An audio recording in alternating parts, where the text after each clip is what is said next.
ಹೊಸ ಮೈತ್ರಿ ಹೊಸ ಬೆಸುಗೆ ಕಲರವ ಮಾಡಿ ಕಾಡಿದೆ.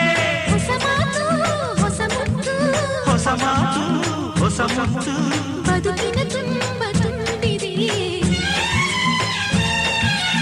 ಅಂಬರ ಚುಂಬಿತ ಅಂಬರ ಚುಂಬಿತ ಅಂಬರ ಚುಂಬಿತ ಪ್ರೇಮ ಪ್ರೇಮ ನಿರ್ಮಲ ಮನಸ್ಸಿನ ಕಾವ್ಯ ಇದು ಕವಿ